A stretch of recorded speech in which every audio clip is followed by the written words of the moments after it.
Coucou tout le monde, c'est Natania des Anges. Bah écoutez, vous m'avez vu en tant que petit bébé dans les anges, et ben je vous laisse me découvrir en tant que femme forte avec Samzira.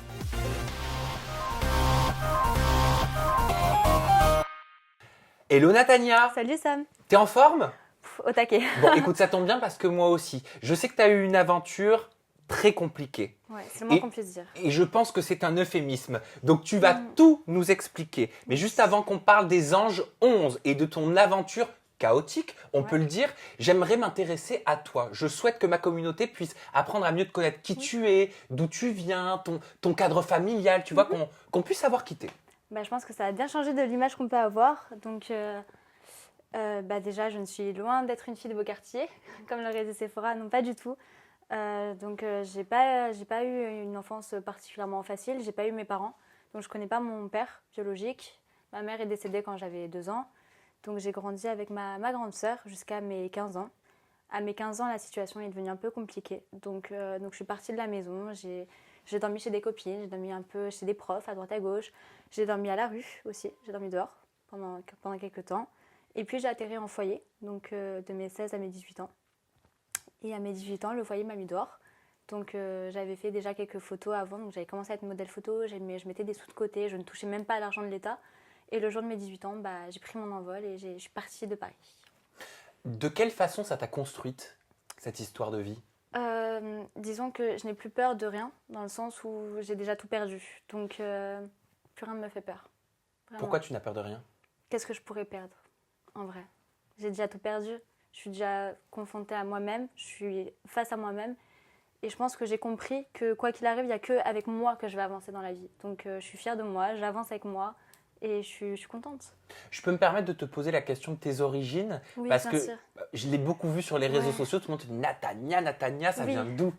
Alors, donc je suis tunisienne de ma maman. D'accord. Mon père, du coup, je ne sais pas. Donc on peut m'inventer ce qu'on veut. Mais c'est vrai que du coup, je suis donc juive tunisienne, donc ce qu'on appelle séfarade. C'est pas quelque chose que j'ai divulgué, ma religion, parce que je trouve que c'est hyper personnel, c'est entre moi et Dieu. Et là, pour le coup, je reçois des messages un peu chauds. Ouais. Quel type de message? Va brûler sale juive, Hitler n'a pas fini son travail, petite juive de merde, sale race. Où est-ce que tu reçois ça? Sur les réseaux sociaux particulièrement. Quel type de réseau social? Instagram, parce que j'ai pas Twitter et j'espère ne même pas mettre ça, parce que j'imagine même pas. Mais Instagram, ouais, souvent. Mais tu reçois ça de quelle façon? C'est genre tu postes une photo? En commentaire, ouais, ça m'est arrivé, donc j'ai signalé. En message aussi. Donc j'ai vu aussi sous les commentaires de mon meilleur ami parfois, cette juive de merde qu'elle aille brûler et tout. Waouh. Et ça, comment tu le prends? Mal. Mal parce que je suis quelqu'un de très tolérante, j'adore toutes les religions, je m'intéresse à tout. Et de voir comment il peut y avoir autant de haine, je trouve ça... ouais, juste en parler, j'ai le cœur qui bat parce que ça me fait peur. Quand je vois je vais te brûler, sale juive, enfin ouais, j'ai vu des trucs ouais, chauds, c'est très chaud. Tu es croyante, Natania? Très croyante. Pratiquante? Oui, oui. Pas pratiquante, non. Je suis très croyante. J'ai une histoire particulière avec Dieu. Je considère que Dieu, c'est mon père, vu que j'en ai pas eu un. Donc ça a été ma ligne de conduite dans ma vie. Mais je ne suis pas pratiquante parce que la vie a fait que non. Tu signales ce type de commentaires que tu reçois? Parce que ce sont des commentaires antisémites, hein, clairement. Oui, oui, je signale souvent, tout le temps en fait. Il y a même à un moment donné, je me suis dit, est-ce que je vais porter plainte ou pas? Mais la vérité, c'est que j'en ai reçu tellement de messages antisémites. Et franchement, la plupart des messages méchants que je reçois, c'est que de l'antisémitisme. Vraiment, sinon j'ai quasiment que des gentils messages. Le reste, c'est antisémitisme. Oula, comment on dit? Antisémite. Voilà, antisémite, mais c'est compliqué. Je me suis dit, est-ce que j'ai vraiment envie de rentrer dans porter plainte comme ça tout le temps? C'est un peu compliqué. Enfin, ça ressasse, alors je préfère ignorer et me dire que ne pas calculer en fait. Beaucoup de questions aussi tournent sur les réseaux sociaux au niveau de ton physique, de la chirurgie esthétique. Oui. Beaucoup pensent que tu es totalement pimpée, customisée, refaite de la tête aux pieds. Bah écoute, tu peux toucher. Oh, arrête. Non, non, vraiment, j'insiste, touche. C'est pour de vrai? Pour de vrai, tu peux D'accord, toucher. ok. T'es sûre, hein? Sûr. Ok. Bon, en même temps, avec moi, il n'y a pas trop de risques. Hein. Ouais, voilà. Bon, il n'y a pas de prothèse. Pas de prothèse. Il n'y a pas de prothèse, mais ça pourrait être aussi, il y a J'ai pas de graisse. comme de l'eau, tu sais, qu'ils mettent, non? Non, c'est de la graisse. l'injection de graisse, mais j'en ai pas. D'accord. Donc voilà. Donc tes seins sont naturels. Mes seins sont naturels. Ma bouche, je suis la première à faire la promo donc d'un institut qui font des choses non invasives donc pour les lèvres. Donc ce ne sont pas des injections. Et d'ailleurs, ce qui a été repris 1 million de fois, c'est que ma bouche n'est pas symétrique. Si je faisais des injections, ma bouche serait grosse comme ça et symétrique de partout. Je veux pas, ça m'intéresse pas, je veux pas faire d'injection, j'ai 20 ans, j'ai le temps. Mes pommettes aussi, non. D'ailleurs, ça a été un complexe pendant très très longtemps. Pourquoi un complexe? Je les trouve énormes. Je les trouve tu vois, j'ai l'impression de ressembler à Mickey. Mais attends, mais il y a des filles qui payent Je pour sais, avoir des mais- pommettes pareilles. C'est la vie. Et après, les facettes. J'ai pas de facettes. C'est non. Tu vois. D'accord. Et même tes lèvres, bon, c'est vrai, tu le sais qu'elles sont pulpeuses. Ouais, je sais qu'elles sont pulpeuses. Voilà. Et d'ailleurs, il y a même beaucoup de femmes qui paient hein, pour avoir Ouais, des lèvres très mais pulpeuses. surtout quand j'étais petite, j'étais hyper complexée parce que je souriais tout le temps comme ça. Tu vois. Du coup, Ah, ça parce que tu rentre. voulais les affiner? C'est Non, ça? je souriais habituellement comme ça. Et je me disais, mais j'aime pas mon sourire. Jusqu'au jour où on m'a dit, mais souris avec tes lèvres, tu vois. Et voilà, j'aime beaucoup. Donc en fait, niveau chirurgie, tout le monde se plante. Vraiment, alors déjà, sachant qu'il y a encore 2 ans, je comptais des pièces de 10 centimes pour manger, je vois pas à quel moment j'ai pu faire ma chirurgie, vu qu'il y a encore 2 ans, je postais sur Instagram, et il y a encore 2 ans, j'ai la même tête qu'aujourd'hui. Donc bon, je vois pas trop comment c'est possible. Bon, je vais te faire choisir, Natania, Oui. la prochaine thématique. Mhm. Est-ce que tu veux qu'on commence par parler de tes relations conflictuelles avec Raphaël? Mhm. Est-ce que tu préfères qu'on aille sur le terrain d'Aurélie d'Autremont? Faisons Raphaël. Allez, comme ça me soulage. Allez, on fait Raphaël. Non, mais je te Ouais. laisse le choix parce que j'ai envie de te dire que la suite, c'est pas forcément ultra smiley, ultra C'est pas rapide. grave, j'ai tellement besoin d'en parler parce que c'était très dur. Ça a été très très dur. Ok, juste avant Raphaël, et je te promets qu'après, donc, on suit ton choix. Oui. Cette aventure, Mhm. concrètement, comment tu l'as vécue? Au début, on va dire que ça allait. Au début, ça allait. On va dire que ce qui était compliqué, c'était vraiment de se mettre dans le bain de la télé-réalité, de comprendre, parce qu'il y a beaucoup de in-off. Et c'est vrai que quand on arrive, on ne comprend pas. Il y a des gens qui te parlent en in et en off, ils te disent même pas bonjour. Donc pour expliquer, un in, c'est quand vous êtes filmé, vous savez qu'il y a une séquence Voilà. qui est en train de se tourner, qui Et- potentiellement pourra être dans l'émission. En Off, off, c'est quand vous n'êtes pas filmé et c'est vous ça. parlez juste entre vous. Voilà, c'est ça. Et du coup, c'est vrai que c'était un peu compliqué de comprendre. On était un peu tous, je pense, perdus. La deuxième semaine, donc, ça a été une dégringolade. En fait, à partir du jour off, et on me voit mal dans le lit, etc. Et on se dit, mais qu'est-ce qu'elle a celle-là? Pourquoi elle est mal? C'est parce que le off a été particulièrement dur pour moi, donc, par rapport à Raphaël, etc. Mais alors, qu'est-ce qui s'est passé? Ce qui s'est passé, donc, c'est qu'il y a eu la soirée boîte de nuit, donc avec Toto, etc. J'avais décidé donc, de mettre une jolie robe, comme tout le monde, et une jolie paire de chaussures que j'avais, j'étais très fière. Donc, une jolie paire de bottes tracées, comme celle-ci, mais haute. Cuissarde. Voilà, une belle paire de cuissardes, bien tracée, et dont je suis très fière. Et en fait, en rentrant, les filles ont commencé à me dire, oui, mais comment t'as eu cette paire de chaussures et tout ça? Je leur ai dit, je travaille. C'était une paire de marque? Oui, oui. Et donc je lui ai dit, je travaille, enfin, j'ai mon appartement aussi, je mange toute seule, il n'y a personne qui vient m'aider dans ma vie. Et de là, en fait, donc le jour off, donc le lendemain, j'étais dans la cuisine assise et tout, et il y a Julien Guerrero et Raph qui arrivent. Et Raph me dit comme ça, avec le doigt comme ça, toi, je vais t'avoir à l'œil. Et je fais, ça veut dire quoi ça? Il me fait, on se pose beaucoup de questions sur toi. Je fais, vas-y, pose-le-moi, j'ai toutes les réponses à tes questions. Comment t'as ces chaussures? Je fais, et toi, comment tu fais ça, les tiennes? Je travaille. Voilà, moi aussi, je travaille. C'est pas parce que t'es un homme que toi, tu peux payer tes choses et moi, non. Il me fait, moi, je te le dis, t'es une pute, t'es une escorte. Et là, la vérité, c'est que sur le coup, j'arrivais plus à respirer. Je te jure, ça, je n'arrivais plus à respirer. Pardon.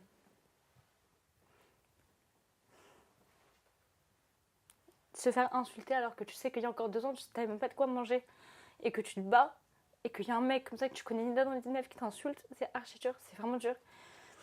Donc je suis allée me coucher et le lendemain, il y a Aurélie qui n'était pas du tout dans son état normal, hein, évidemment, qui vient devant toute la villa et qui me dit, moi je te le dis aussi, t'es une pute devant tout le monde. Et je suis allée voir la prod en larmes et je leur ai dit, moi je viens pas sur un lieu de travail pour me faire insulter, je peux pas, je me suis trop battue dans ma vie pour en arriver là. Et elle m'a dit, si ça te touche, c'est que t'en es une. Qui t'a dit ça? La prod. Une personne de la prod m'a dit ça. Et du coup, j'ai voulu partir instantanément de la villa, le jour même. Ceux qui m'ont dit, ouais, c'est off, on peut pas le raconter. J'ai fait, mais moi, je m'en fous, c'est votre émission. Là, je vous parle de l'humain. Je vous parle de moi qui supporte plus, qui vraiment, j'arrive plus. Non, mais je peux pas. De toute façon, sinon, on a ton passeport et tout, et il te faut une suite. Comment ça, ton passeport? Ils avaient mon passeport. Mais pourquoi te le dire? En mode, genre, tu pars pas comme ça, quoi. Donc, ça a été hyper dur. Donc, c'est pour ça que le lendemain, je suis hyper mal. De là, toutes les attitudes de tout le monde a changé avec moi à la villa. En mode, comme si j'étais vraiment une escorte alors que j'avais rien fait. Et de là, au fur et à mesure, les gens se sont dit, mais pourquoi vous l'insultez en fait? Pour une paire de bottes? Mais regardez toutes vos chaussures. Et c'est là où petit à petit, tout le monde a commencé à être normal avec moi, sauf Raphaël. Raphaël, ça a été, je peux dire les mots, Tu peux tout dire. suce pas bite, grosse pute, viens me sucer la bite, tu prends combien pour me sucer la bite? Devant toute la prod, devant tout le monde, devant tous les journalistes, etc. Qui a réagi? Personne. Personne. Il y avait qui était présent? Tout le monde. C'est-à-dire? Absolument tout le monde. C'est-à-dire? Journaliste, caméraman, production, candidat. C'était en train de filmer, de tourner? Non, on était en off. Encore. C'était la veille où il s'est passé la chose avec Fabrice. Et t'es sûr de ce que tu avances ou t'as l'impression que peut-être qu'ils n'ont pas entendu? Enfin, je sais pas. Tout le monde a entendu. Quand j'étais, genre vraiment la table était longue, on peut le voir dans le salon, la table était longue, il était à l'autre bout en train de se faire barber et tout ça. J'étais carrément de l'autre bout en train de me faire coiffer. Hé, Nat, combien pour me sucer la bite? Tout le monde l'entend. Qu'est-ce que t'as répondu? Honnêtement, c'est, on va dire encore Nathania la victime, mais j'ai fondu en larmes. J'ai fondu en larmes parce que voilà, j'ai une relation de passé avec un garçon qui m'a fait énormément de mal, qui me manquait énormément de respect, qui me frappait. Re-entendre un manque de respect, j'arrive plus. Que tu vois, juste de là, je bloque j'arrive pas à en parler, ça me fait mal. Et de voir qu'un homme peut manquer de respect comme ça à une femme, j'arrive pas, je cautionne pas. Et personne n'a rien dit, sachant qu'il y a quand même des femmes dans la production. Et ils ont laissé passer ça, parce que c'est Raphaël. Pourquoi tu dis parce que c'est Raphaël? Raphaël, c'est le chouchou. Raphaël, c'est vrai. Nous, on se réveille à 8h, il se réveille à 15h. Nous, on n'a pas nos portables. Lui, il a son ordinateur, portable, etc. Il fait ce qu'il veut quand il veut, Raph. Tout le temps. S'il veut nous manquer de respect, il nous manque de respect. T'as pu trouver du soutien? T'as pu trouver une épaule? T'as pu parler à quelqu'un? Céline, quand elle est arrivée, parce que du coup, c'était pas les autres. Parce qu'en fait, concrètement, ce qui s'est passé, c'est que les anges anonymes étaient en mode comme ça derrière Raph. Voilà, parce que c'est Raph, on va pas le froisser, c'est mieux de l'avoir dans sa poche que contre. Les anges, c'était ses amis, quasiment tous. Donc il n'y a que Céline qui est arrivée neutre et qui est arrivée en mode mais qu'est-ce qui se passe ici quoi? Et quand il y a eu son altercation avec Raph, elle m'a regardée, elle m'a dit mais t'as eu des problèmes avec? Et je lui ai tout raconté. Elle m'a dit mais c'est pas normal Nathania de vivre ça ici. On était toutes les deux, c'est pour ça qu'on était vraiment comme ça, parce qu'on avait vraiment l'impression de se retrouver dans une maison de fous. De fous. Des psychopathes, vraiment. C'était apeurant. Il y a eu une dispute aussi entre Raph et Céline, non? Oui. Ah oui, ce qui s'est passé, c'est qu'en fait, j'avais toute la villa à dos à ce moment-là à cause d'une embrouille avec Aurélie. Grave d'ailleurs, ce matin-là. On en parlera juste après. Bien sûr.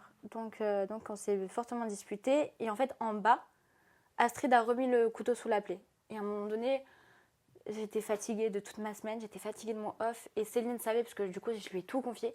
Et elle a pris ma défense, mais direct. En mode, c'est bon, maintenant, arrêtez, c'est vous qui êtes en tort. Arrêtez. Et là, Raph a sauté, toi ferme ta gueule, je vais te baiser, tu vas voir en off ce que je vais te faire, grosse pute. Et Fabrice, c'est pas passé. Fabrice, c'est pas passé du tout, il lui a dit, maintenant t'arrêtes de mal parler. Et Raph lui a dit, toi, va te faire enculer. Et là, c'est manque de respect x2. Fabrice, il a pas supporté, donc il a mis un coup à Raph. Et là, juste en parler, je te jure, je t'entends. Attends, Fabrice a mis un coup à Raph? Fabrice a mis un coup à Raph. Tellement c'était trop en fait. C'était beaucoup. Un coup où?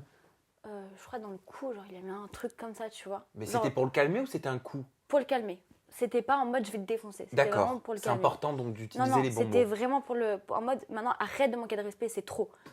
Et ce qui s'est passé, c'est que Raph, il y a l'exorciste qui est sorti de lui. Mais vraiment, il a enlevé son micro comme ça, il s'est mis à taper tout le monde, caméraman, femme de la prod, tout ce qui était sur son chemin, il l'a tapé. Il est même parti chercher un poids parce qu'il voulait frapper Fabrice avec les poids pour faire de la muscu. Jusqu'à où ça va? Mais comment les gens, les candidats, les membres de la production ont réagi? Les anges ont défendu Raph. Et la prod a décidé de virer les deux. Et ils ont insisté sur le fait que Fabrice n'aurait pas dû mettre le coup en premier. Alors que c'est Raph qui fait de l'harcèlement.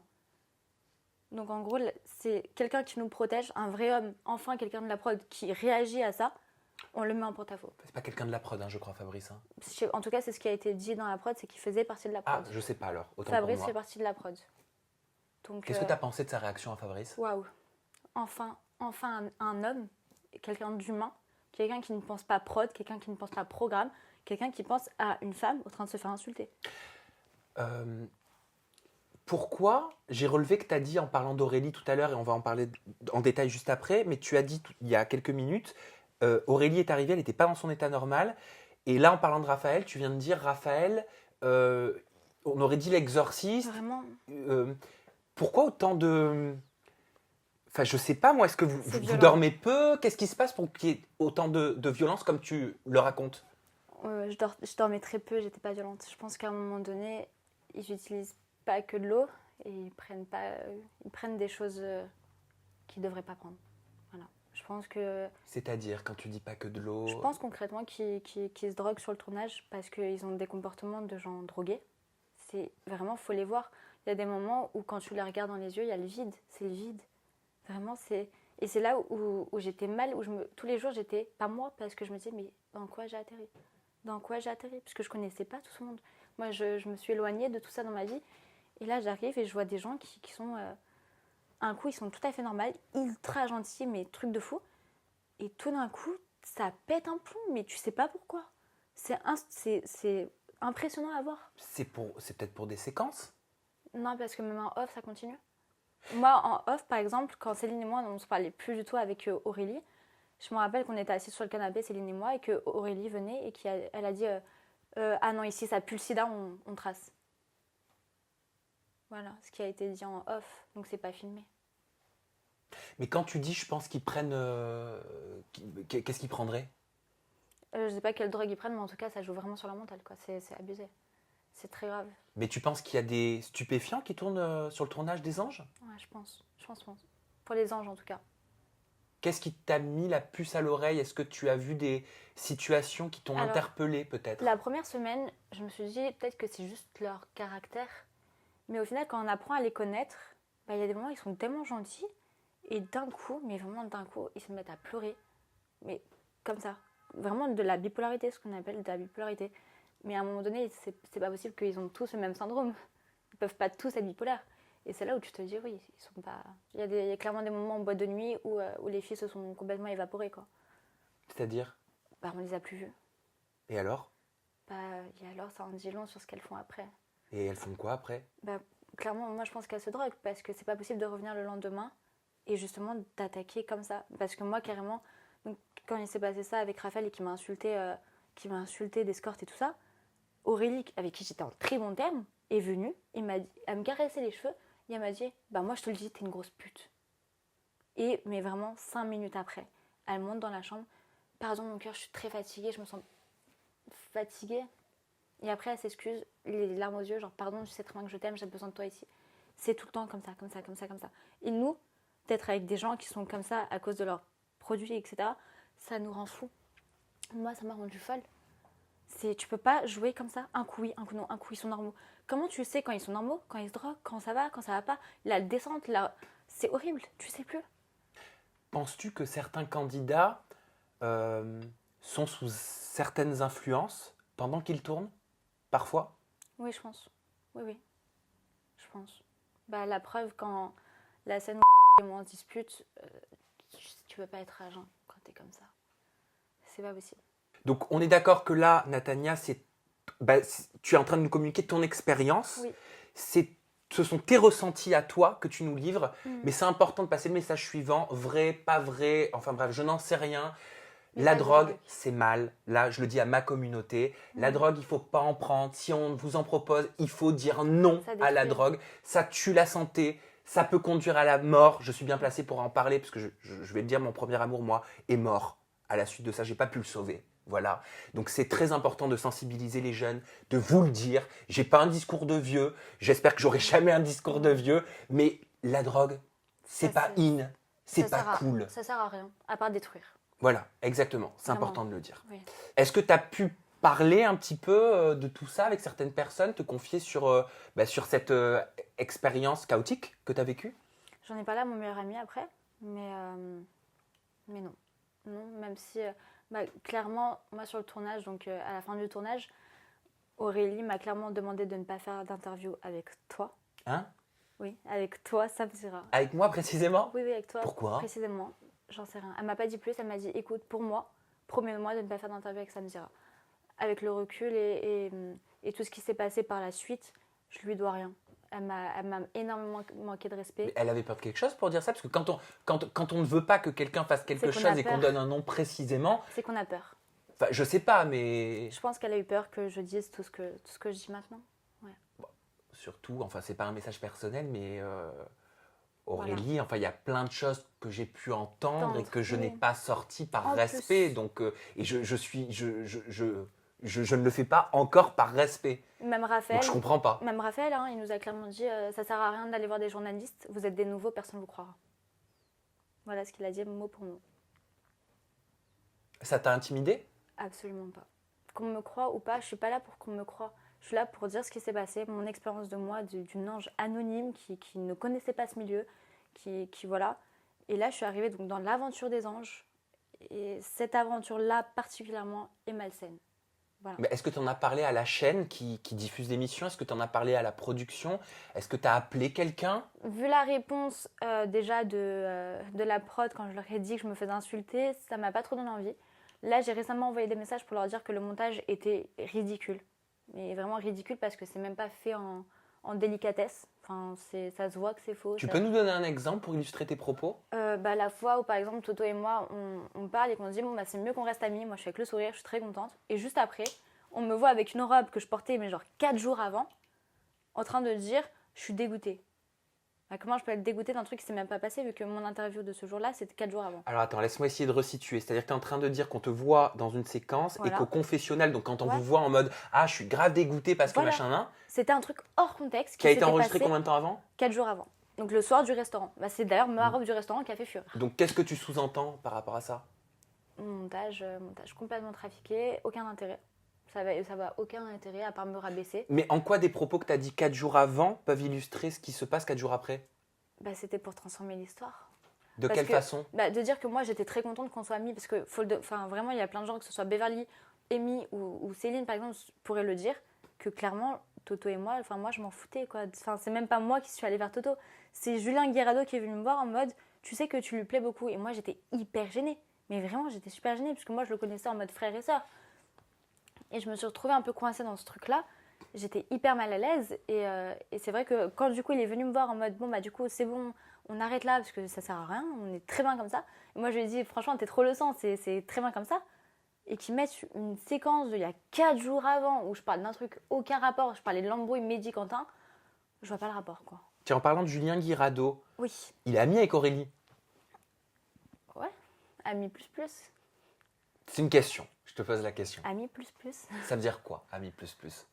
Bah, ami où un jour je rentre dans la chambre et qu'il lui dit en caleçon putain tu me fais encore bander. Enfin je sais pas si on dit ça à ses amis sachant qu'on est en couple. Je sais pas très respectueux. Et quelle a été la réaction d'Aurélie? Bah rigoler, bah retourne dans mon lit, bah viens. Est-ce que tu as vu des choses? Il s'est passé des choses entre J'ai eux? rien vu, j'ai rien vu, c'est ce moment-là que j'ai vu. Donc j'ai vu ça, j'ai vu qu'ils étaient très proches et que ça parlait beaucoup de sentiments. Donc Oussama avait très bien compris tout ça et était d'ailleurs très mal à l'aise parce qu'il s'était enfermé dans un truc de couple, sachant qu'en fait son pote et sa soi-disant meuf étaient en fait en phase. Donc c'était très malsain. Elles sont vraies, les histoires d'amour dans ces programmes? Non. À part Quentin et Sephora, où ça s'est vraiment fait naturellement. Tu le vois ça en tournage ou pas? Oui, on le voit. On le sait parce qu'en fait, il y a des arrivées et où les personnes qui sont déjà là le disent oui, bah je sais que je vais me mettre avec. Attends, qu'est-ce que t'entends?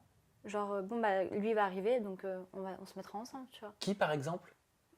Par exemple, le prochain couple qui se fera Tu peux nous dire? Astrid et Marvin, ils savaient pertinemment que ça serait fait un couple. Qu'est-ce que tu as entendu exactement? Astrid a dit ouais, il va venir et je sais que bah on se mettra ensemble. Ils savaient déjà qu'ils allaient se mettre ensemble. Après, je sais que lui était très attaché à elle. Vraiment. Il était vraiment attaché à Astrid, pour le coup. Pour revenir sur Aurélie d'Autremont, comment ça se fait qu'il y a eu ce retournement de situation? T'étais dans la team, quoi, Aurélie, Ouais. avec Hilary. Pourquoi ce revirement de situation? Alors, ce qui s'est passé, c'est que du coup, quand je suis arrivée, je suis quelqu'un de très réservé. Et déjà, de base, je m'entends pas avec les filles. Là, clairement, j'ai toutes les filles qui m'accueillent, mais comme une reine. Je pouvais pas arriver mieux et ça m'a d'ailleurs trop surpris. Sauf que j'étais hyper effacée dans le sens où j'étais... comment appeler ça? Il y avait un peu les princesses et moi en dessous. Tu vois ce que je veux dire? Et le truc, c'est que la prod, ils sont allés les voir en leur disant mais on veut que Natania soit un peu mise en avant. Arrêtez de vouloir la cacher, tu vois. Voilà. Donc en gros, les filles sont venues me voir en mode existe, vie, brille, tu vois. Et quand Céline est arrivée, on était un duo de choc. On était vraiment, j'avais trouvé, j'étais moi. J'arrivais à être moi, j'étais beaucoup plus affirmée et ça n'a pas plu du tout. Dès que j'ai commencé à être moi-même, parce qu'il faut voir que la première semaine, par exemple, je m'habillais un peu garçon et tout ça. Et dès que Céline est arrivée, tu vois que le premier soir, j'ai mis ma petite nuisette et tout, j'ai eu plein de réflexions.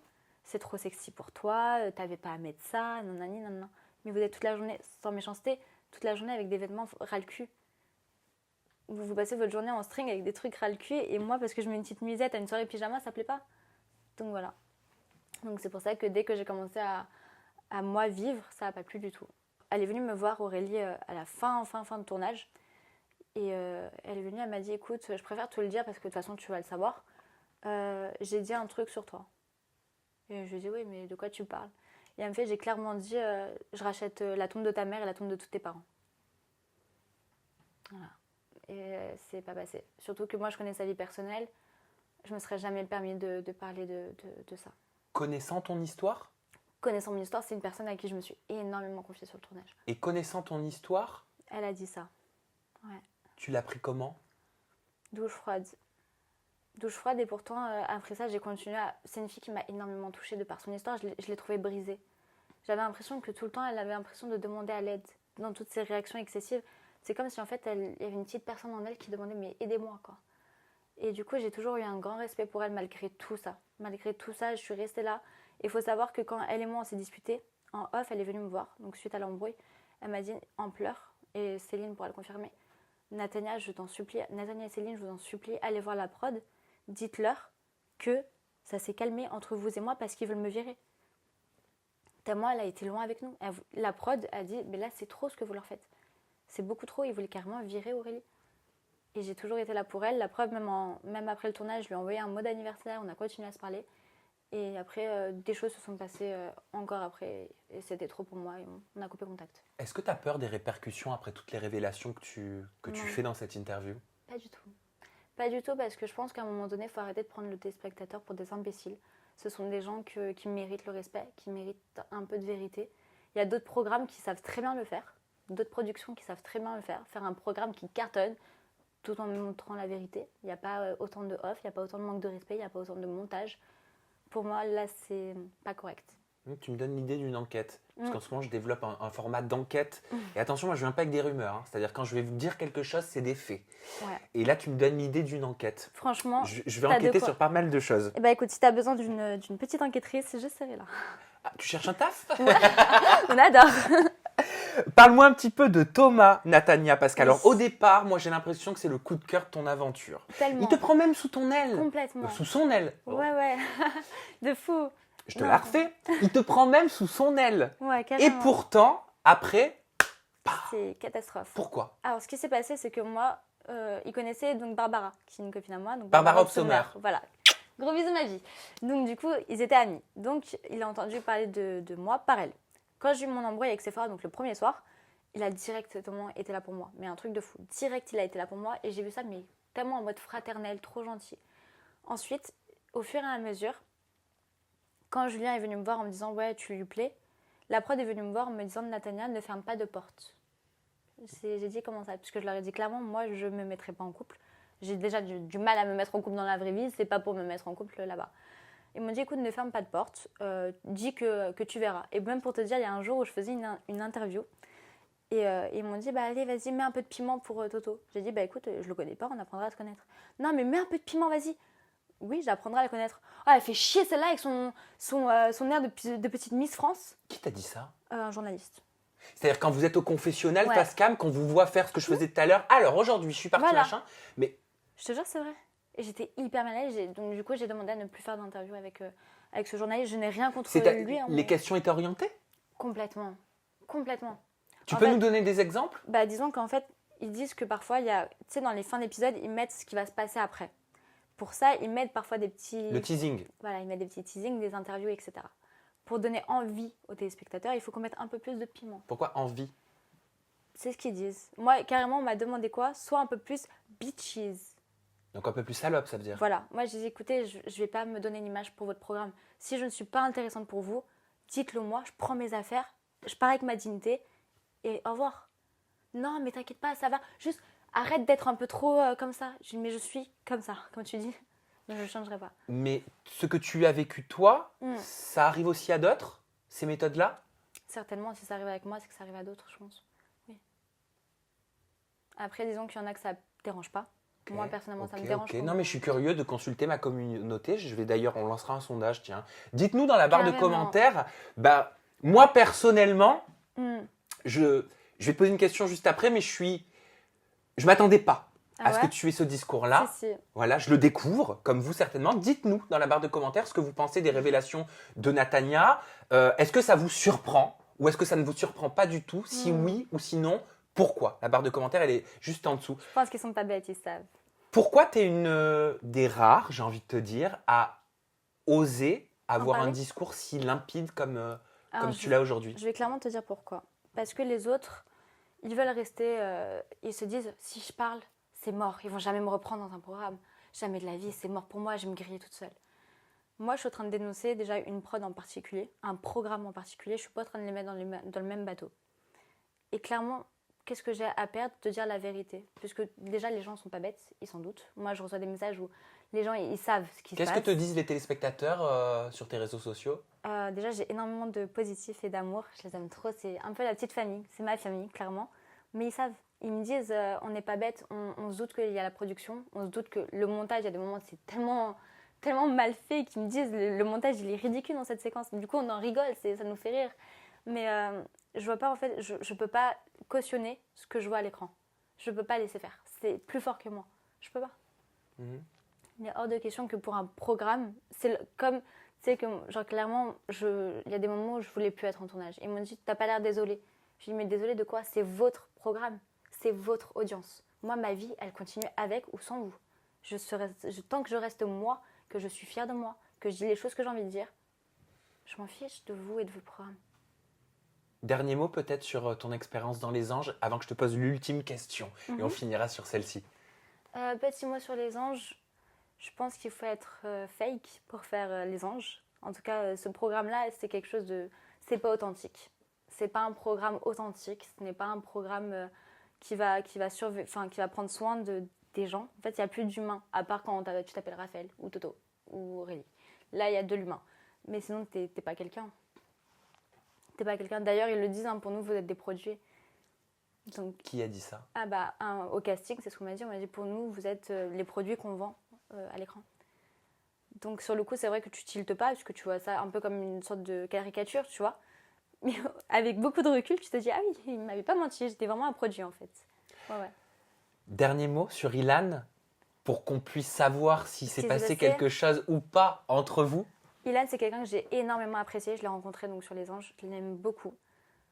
Il veut trop aller vite, trop, c'est trop, et ça n'est pas passé. Malheureusement, je lui avais envoyé un message justement récemment pour lui dire que c'est quelqu'un que j'ai apprécié énormément en ami, que je voulais pas plus, et il m'a bloqué de partout. Donc voilà. Mais vous êtes sortis ensemble? Non, on n'a jamais été en couple, lui et moi, du tout. On n'était pas en couple. Vous avez jamais rien échangé? Si, on était hyper proches, vraiment très très proches.